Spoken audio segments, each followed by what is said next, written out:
Hey guys, welcome back to market scrutiny. तो इस video में मैं बात करने वाला हूँ स्पोर्ट किंग इंडिया की। भाई मैंने लगातार बाय ऑन डिप की यहाँ पर सलाह दी है और आज फिर से मैं बाय एंड डिप की सलाह देता हूँ इस शेयर में, लेकिन 3 साल में लगभग 4x का रिटर्न देने वाला है। थोड़ी सी वीडियो बड़ी होने वाली है भाई, क्योंकि बहुत सारी चीज़ें इसमें मैं बताने वाला हूँ। तो चलिए शुरू करते हैं। इंडिया 733 रुपये पर ट्रेड करता हुआ नजर आया भाई। आज के ट्रेडिंग सेशन में लगभग 1.5% के आसपास की गिरावट है। कल भी ये शेयर गिरा था और 5 दिन में अगर हम देखें तो 0.03% के आसपास ये शेयर गिर चुका है। अगर एक महीने की बात करूँ तो अभी 7% के आसपास का रिटर्न हमें ये देखने को मिल रहा है। 6 महीने में लगभग 29% के आसपास ये शेयर गिर चुका है और काफ़ी गिरावट में ये शेयर आपको मिल रहा है। अगर मैं 52 वीक के हाई की बात करूँ तो 52 वीक का हाई 1123 रुपये और 52 वीक का लो 640 रुपये यहाँ पर हमें देखने को मिल रहा है। लेकिन भाई स्टॉक बहुत ज़्यादा दमदार है। यहाँ पे मैं दिखाने वाला हूँ आपको इन्वेस्टर्स प्रेजेंटेशन। यहाँ पर सेबी को उन्होंने ये भी दिखाया था कि भाई इन्वेस्टर्स को क्या प्रेजेंटेशन यहाँ पर कंपनी करने वाली है। थोड़ी सी बड़ी वीडियो होने वाली है, लेकिन भाई जो स्पोर्ट किंग के शेयर होल्डर्स हैं या जो इसमें इन्वेस्ट करना चाहते हैं उनके लिए बहुत बड़ी वीडियो होने वाली है। नवंबर 2022 की ये प्रेजेंटेशन है और यहाँ पर कंपनी के बारे में बताया गया है। मैनेजमेंट कमेंट्री है। मिस्टर मुनीश अवस्थी जो इनके मैनेजिंग डायरेक्टर हैं उसके बारे में बताया गया है। फाइनेंशियल परफॉर्मेंस के बारे में यहाँ पर बात होगी। तो यहाँ पर देखिए कि भाई delivered strong growth with sustained margin. यहाँ पर जो ग्रोथ के बारे में बताया गया है कि भाई काफ़ी अच्छी ग्रोथ यहाँ पर कंपनी ने हमें करती हुई दिखाई है। अगर हम रेवेन्यू की बात करें तो रेवेन्यू लगातार बढ़ता हुआ नज़र आ रहा है। 18.9% के आसपास का रेवेन्यू ग्रोथ हुआ है। यहाँ पर 1158 करोड़ रुपए का रेवेन्यू कंपनी ने जनरेट किया है। Half yearly one financial year 23 की बात की जा रही है यहाँ पर, और 183 का एबिटा यहाँ पर हमें देखने को मिल रहा है। ऑपरेटिंग प्रॉफिट पीबीटी यहाँ पर हमें देखने को मिल रहा है 119 करोड़ रुपए के आसपास। ग्रोथ जो हुई है भाई वो एक्सपोर्ट बिजनेस में भी हुई है। पहले 548 करोड़ रुपए था हाफ ईयरली अगर फाइनेंशियल ईयर 22 का देखें, और फाइनेंशियल ईयर 23 का अगर हम देखें तो 589 करोड़ है। तो 7% के आसपास की यहाँ पर हमें ग्रोथ देखने को मिली है। ठीक है, एक्सपोर्ट में भी भाई यहाँ पर जो कंट्रीब्यूशन है एक्सपोर्ट बिजनेस से वो 52% के आसपास का यहाँ पर हमें देखने को मिल रहा है। Q2 की अगर हम फाइनेंशियल ईयर 23 की परफॉर्मेंस की बात ईयर ऑन ईयर और क्वार्टर एंड क्वार्टर बेसिस पे करें तो यहाँ पर हमें ये सारी चीज़ें देखने को मिल रही हैं कि पहली चीज़ है कि भाई जो Q2 फाइनेंशियल ईयर 22 का था वहाँ पर जो रेवेन्यू जनरेट हुआ है वो हुआ था 524 करोड़ और यहाँ पे हुआ है 552 करोड़। तो रेवेन्यू ज़्यादा जनरेट होता हुआ दिखाई दिया है। Q1 में जो हुआ था फाइनेंशियल ईयर 23 में वो हुआ है 606 करोड़, और यहाँ पर जो हुआ था Q2 में फाइनेंशियल ईयर 23 में हुआ है वो 552 करोड़ के आसपास का हुआ है।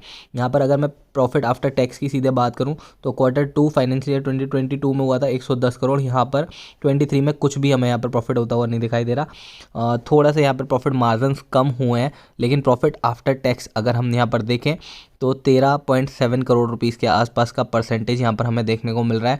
प्रॉफिट आफ्टर टैक्स का परसेंटेज जो पहले 21% के आसपास का था। ठीक है, तो काफ़ी अच्छा कंपनी कर रही है हालांकि, लेकिन क्वार्टर के जो आरएम के प्राइसेस बढ़ते हुए हमें दिखाई दिए हैं।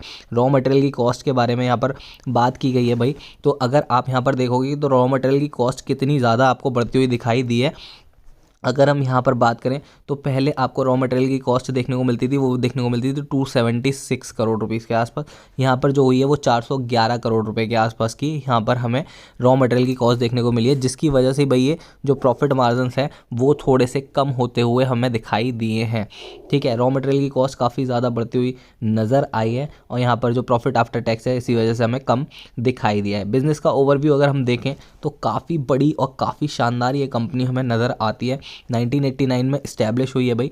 Own 3 state of art manufacturing facility, 3 state में यहाँ पर मैन्युफैक्चरिंग फैसिलिटी है। डाइवर्सिफाइड प्रोडक्ट रेंज, प्रोडक्ट जो रेंज है इनकी काफ़ी सारी डाइवर्सिफाइड प्रोडक्ट रेंज है और काफ़ी अच्छी रेंज है। Manufacturing facility with modern technology, नई टेक्नोलॉजी के साथ यहाँ पर ये मैन्युफैक्चरिंग करते हैं। 30 कंट्री से ज़्यादा कंट्रीज़ में यहाँ पर इनका काम जो है वो जाना जाता है और वहाँ पर उनका माल जाता है। Committed to create high quality and products, high quality के प्रोडक्ट्स यहाँ पर कंपनी बनाती है। Complies with international quality, international level की क्वालिटी यहाँ पर रखती है। Focus on high manufacturing efficiency. ठीक है, तो यहाँ पर अगर हम बात करें तो कंपनी का ओवरव्यू दे रखा है कि 1993 में क्या था, 1995 में, 2000 में, 2010 से 2014 में, 2018 से 2019 में और 22-23 में क्या है।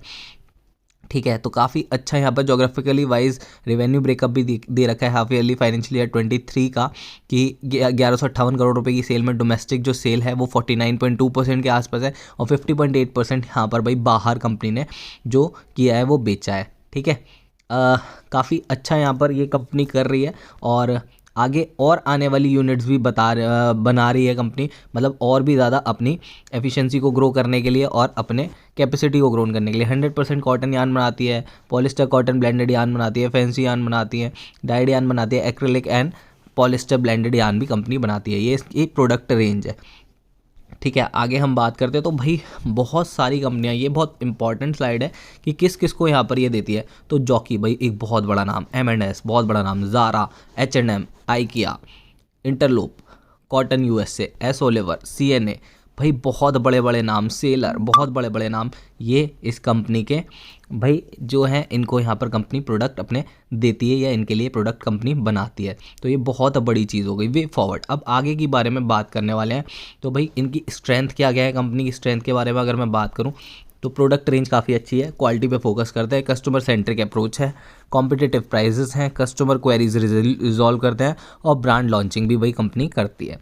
तो ये सारी चीज़ें इनकी जो है वो काफ़ी अच्छी है।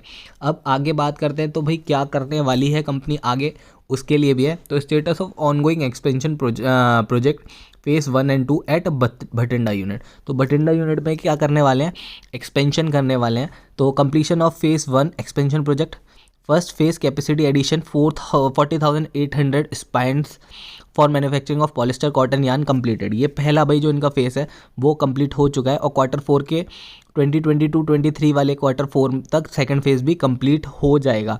तो यहाँ पर इनकी कैपेसिटी इन्हेंसमेंट हो जाएगी, जिससे भाई सेल्स ग्रोथ होगी, रेवेन्यू ग्रोथ होगा और भाई इनडायरेक्टली आपका जो प्रॉफिट है वो भी ग्रो करता हुआ नज़र आएगा। तो बहुत बड़ी यहाँ पर जीत हो सकती है आने वाले टाइम में स्पोर्ट किंग के लिए, क्योंकि रेवेन्यू लगातार कंपनी जनरेट करती हुई नज़र आ रही है और प्रॉफिट भी भाई जनरेट कर रही है। हालांकि प्रॉफिट कम हुए हैं क्योंकि रॉ मटेरियल की कॉस्ट बढ़ी है, बट स्टिल स्टेडी है और काफ़ी अच्छा कंपनी आगे आने वाले कुछ सालों में कर सकती है। तो मेरे को लगता है कि आने वाले 2 से 3 सालों में ये शेयर आपको 2x 3x या 4x तक का भी रिटर्न दे सकता है। तो दोस्तों ये था मेरा एनालिसिस स्पोर्ट किंग इंडिया को लेके। अगर वीडियो पसंद आए तो वीडियो को लाइक ज़रूर कीजिएगा। चैनल के साथ अभी तक नहीं जुड़े हैं तो प्लीज़ चैनल को सब्सक्राइब कीजिए, hit the bell icon and like button for sure and follow us on our Telegram and Instagram portal as well. And बाकी अपने फ्रेंड्स और फैमिली के साथ ज़्यादा से ज़्यादा शेयर कीजिए ताकि उनका भी प्रॉफिट यहाँ पर होता रहे। और मैं रोज़ अपने इंस्टाग्राम और टेलीग्राम चैनल पर 5-5 शेयर बताता हूँ जो उस दिन अच्छा कर सकते हैं, तो वहाँ पर भी आप फॉलो कर सकते हो और अपनी क्वेरी पूछ सकते हो। और कोई भी अगर आपकी क्वेरी हो तो आप कमेंट सेक्शन में भी पूछ सकते हो। Thank you so much guys for joining in and all the very best for your future endeavours. Thank you so much.